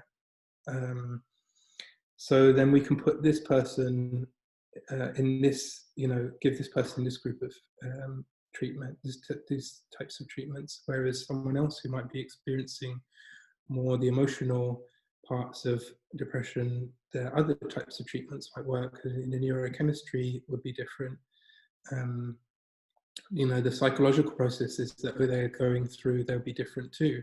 So even the psychotherapy that you would give would be different. So yeah, that's yeah, it's I guess we're moving more towards this idea of personalized medicine, where the end goal really would be to be able to have like individually catered treatment for each person, that we could bring them in and do a whole bunch of like measures, biological, psychological measures, take their blood, scan their brains, do a bunch of questionnaires, interviews, and look at everything and put together a picture that could then put them into this, maybe even if you could put them into a smaller category, maybe even not individualized, but within these subgroups, then you can,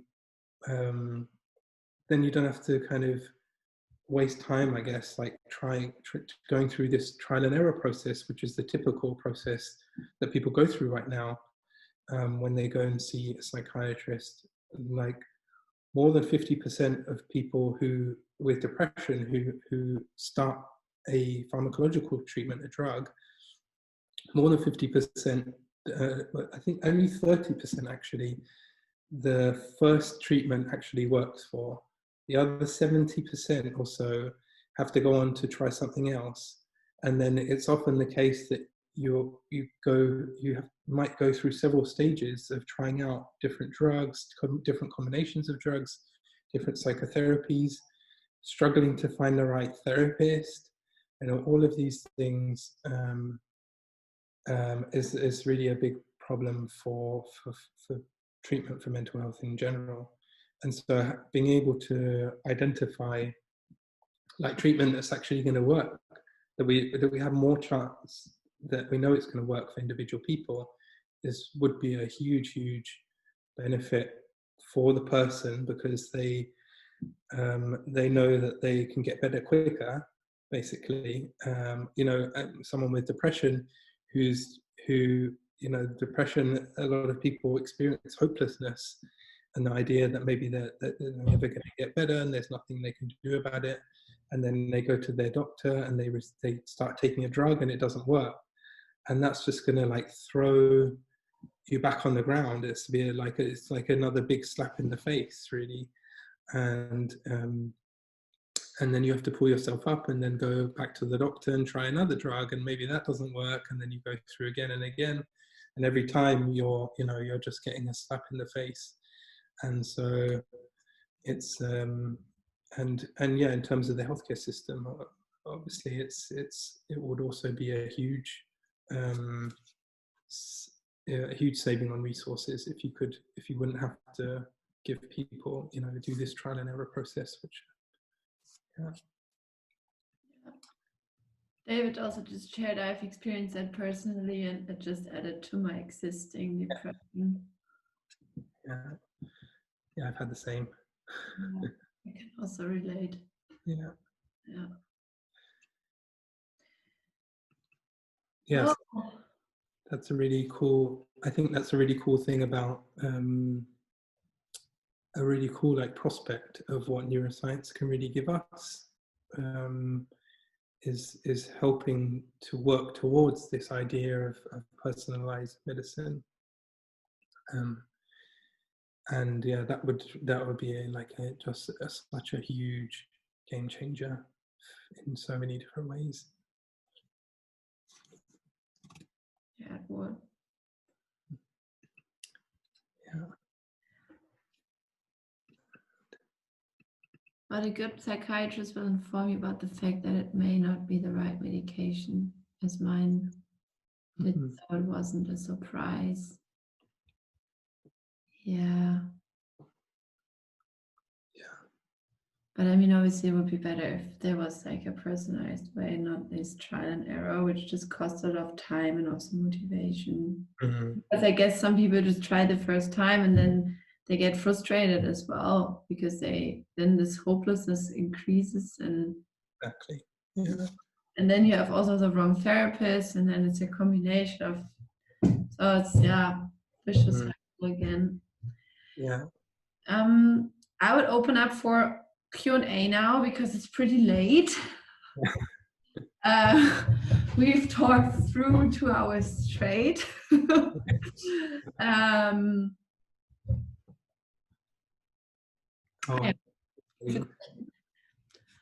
What do you think about brain training devices like Mendy, as they say, for example, that pros in sport use those to improve?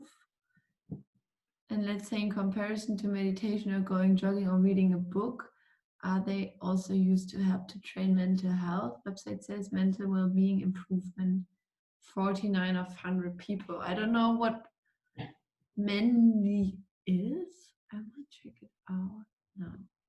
Yeah, that's a really good question. And yeah, I think there was like a bit of a peak a few years ago of these brain training tools, and the kind of claims that they were making, and so that sparked a lot of really intensive research into how effective these brain training tools are. And so out of lots and lots of studies that have been done with many different cognitive training tools, there's been a few issues that have come out, and one of those is that the majority of the studies that look at the effects of brain training. What they would typically do is that you would have a brain training tool which would say aim to improve working memory, and so then the study design would be maybe that you give a working memory task before the training, and then you give the training, and then give the same working memory task again after the training is done. And a lot of studies show positive results, so that's quite promising, right? But the problem is that only really works with that specific task, and it doesn't necessarily generalize to our everyday lives. Like it might not improve working memory on other tasks, and especially might not improve working memory in the real world, like how we use working memory in our daily lives. So that's one big issue, that you can kind of provide some kind of scientific evidence that there is an improvement, but then it doesn't really, it might not affect your everyday life.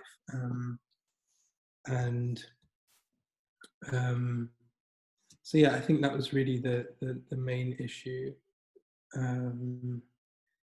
And as a result of that, actually, there was even an open letter written by, I don't know, over 100 really prominent neuroscientists and psychologists saying that that these things don't work, and so at that time the field got kind of a bit split, because there were still some researchers who believed that this was worthwhile pursuing, and that maybe that we just need to refine these tools more, or combine different training tools together to maybe get a more kind of holistic effect into everyday life.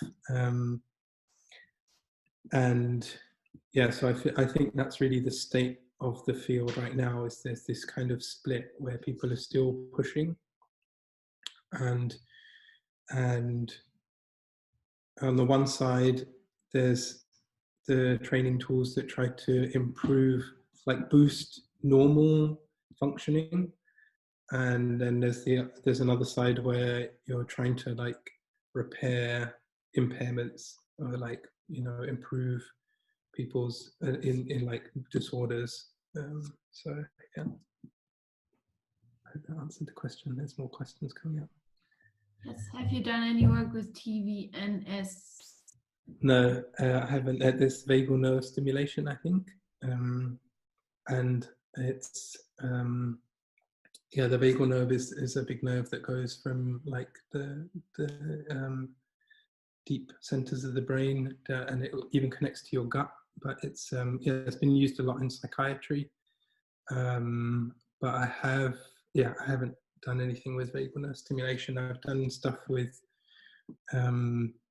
deep brain stimulation I mentioned, and also another method of brain stimulation that also got recently approved by the FDA is TMS, transcranial magnetic stimulation.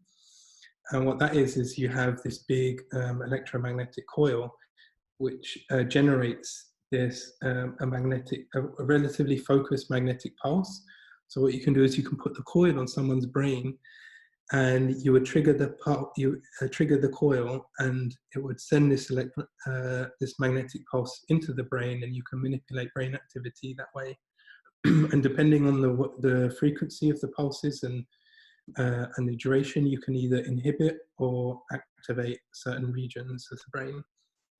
And so the FDA recently approved that for treatment for depression, and now it's starting to kind of move across to Europe, but Europe is still behind. But that's really cool technology that is I really like, because it's got such few side effects, and it's shown to be pretty much as effective as a lot of drugs. And right now it's what's called a second line treatment in the US,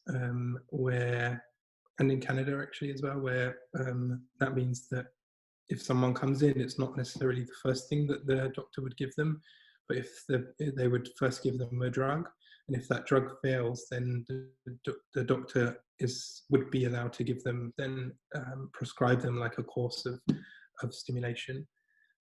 Typically people would go in for like 4 weeks or so, and every day for 4 weeks, and have like maybe half an hour or so of stimulation, and that can last for several months, and they might have to come back for a top up.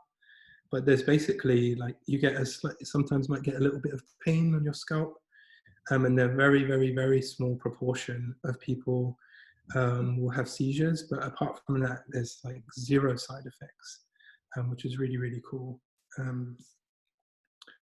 What's the name again? Sorry. It's transcranial magnetic stimulation, TMS. TMS. Maybe you could type it into the chat.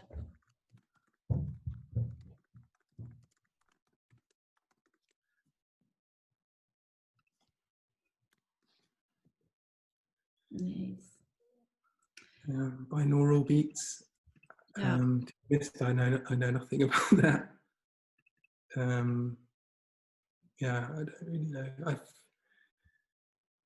I think there's still relatively minimal research on that. Yeah, I think it was I get the impression it was one of those things that came out as like with very little evidence base, but now there's been more research into it, and yeah, a lot of the research I think is confirming what people have thought about the effects on the brain.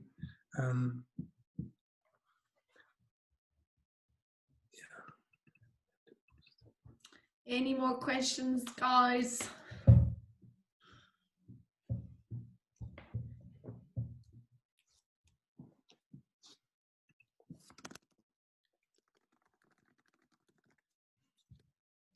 Nope.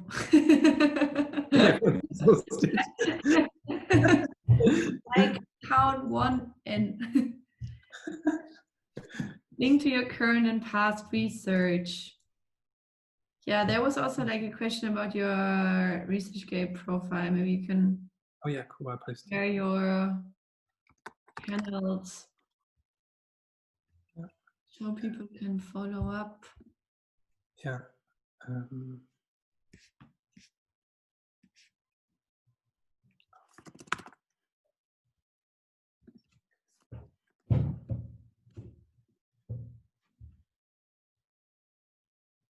Yeah, and if anyone is interested to continue like discussions, or if any questions come to mind, then just feel free to connect with me on LinkedIn and send me a message. I'll be more than happy to answer more questions at a later time.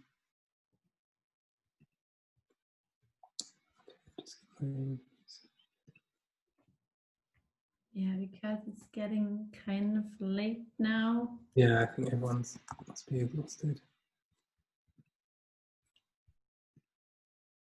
Okay. All right, that's my ResearchGate profile. And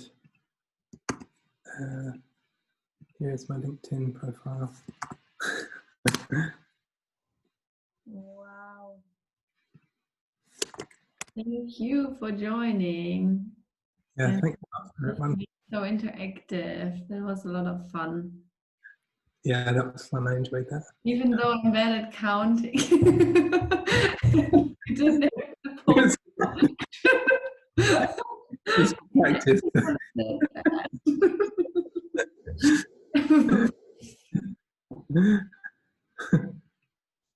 Yeah, I'm really happy to see so many people and so many familiar, a lot of my friends. It's really Nice. Yeah, thank you all for coming. Thank you, Elliot, for sharing your knowledge and your time. Seriously. It was a pleasure. Thanks for having me.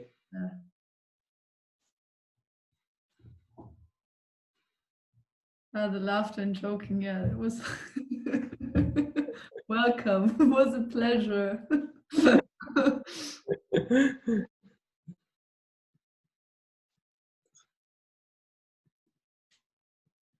Yeah, and you will find the talk soon on YouTube too. And I would be also obviously happy to see you at some other deep talk events in the future, if you like, of course. And then I would say, thank you guys. Have a good night. Rest from all these informations and facts. And hopefully see you soon again. Thanks, everyone. Thank you. Bye-bye. Okay.